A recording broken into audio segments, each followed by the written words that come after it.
Halo, perkenalkan nama saya Feby Agustin dan pada kesempatan kali ini saya bersama dengan teman-teman saya akan mempresentasikan terkait dengan hak asasi manusia. Hak asasi manusia merupakan hak dan kebebasan fundamental bagi semua orang tanpa memandang jenis kelamin, asal kebangsaan, etnis, ras, agama, bahasa, atau status sosial lainnya. Hak asasi manusia mencakup hak sipil dan politik, seperti hak untuk hidup, kebebasan dan berekspresi. Selain itu, ada juga hak sosial, budaya, dan ekonomi termasuk hak untuk berpartisipasi dalam kebudayaan, hak atas pangan, hak untuk bekerja, dan hak atas pendidikan.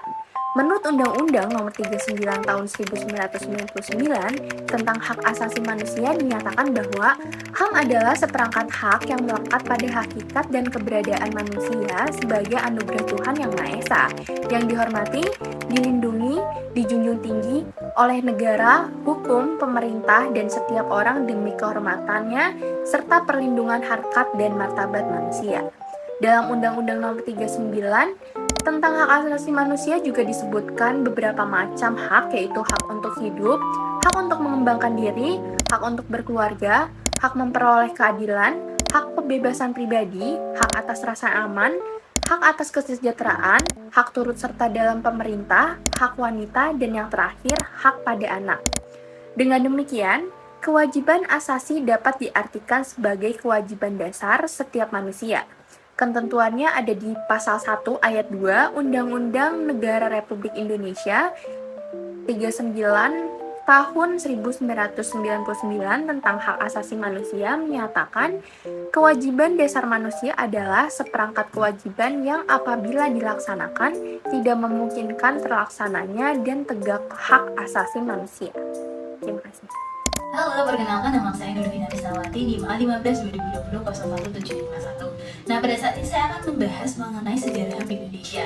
Nah, sejarah HAM di Indonesia pertama kali dikemukakan oleh R.A. Kartini melalui buah pemikiran tulisan-tulisannya yang berisi tentang pentingnya HAM di Indonesia pada masa kolonialisme Belanda selama 40 tahun sebelum kemerdekaan Indonesia. Secara singkat, sejarah HAM di Indonesia itu dibagi menjadi dua periode, yaitu pada periode sebelum kemerdekaan pada tahun 1908 hingga 1945. Kemudian dilanjutkan pada periode kedua, yaitu periode setelah kemerdekaan Indonesia pada tahun 1945 hingga masa reformasi dan masa kini. Nah, pada periode pertama, lahirnya organisasi pergerakan Indonesia, yaitu Organisasi Budi Utomo pada tahun 1908. Nah, organisasi tersebut lahir karena respon terhadap pelanggaran HAM di Indonesia pada masa kolonialisme yang memeras hak-hak asasi warga Indonesia sebagai negara terjajah. Lalu pada periode kedua, dilakukanlah sidang BPUPKI yang mana juga membahas mengenai pembentukan Undang-Undang Dasar 1945 yang mana itu pula terkandung untuk membahas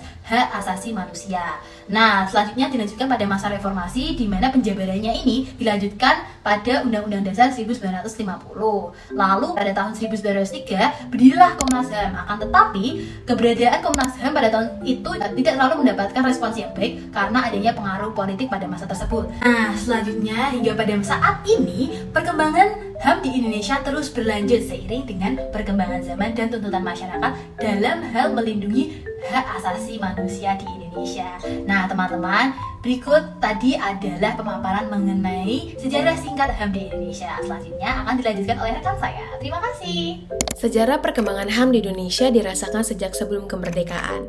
Perkembangan HAM di Indonesia pada periode sebelum kemerdekaan ditandai dengan kemunculan organisasi pergerakan nasional seperti Budi Utomo yang dibentuk dengan tujuan untuk memperjuangkan hak untuk merdeka dan menentukan nasib sendiri. Serikat Islam bertujuan untuk mengusahakan penghidupan yang layak dan terbebas dari penindasan diskriminasi dan kolonialisme dengan prinsip HAM yang sesuai dengan ajaran Islam. Partai Komunis Indonesia yang memiliki landasan untuk memperjuangkan hal yang bersifat sosial, serta Indich Partij dan Partai Nasional Indonesia yang memperjuangkan hak untuk mendapatkan kemerdekaan dari penjajahan.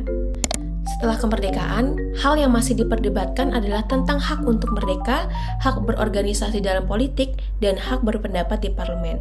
Indonesia menjamin hak para rakyatnya untuk berserikat, berkumpul, dan menyampaikan pendapat yang tercantum dalam Undang-Undang Dasar tahun 1945 pasal 28. Pada periode Orde Lama, sistem politik di Indonesia dipengaruhi oleh sistem liberalisme dan parlementer, sehingga perkembangan HAM juga ikut terpengaruh seperti keberadaan berbagai partai politik dengan ideologi yang berbeda, kebebasan hak pers, mengadakan pemilu, serta munculnya DPR sebagai perwakilan rakyat.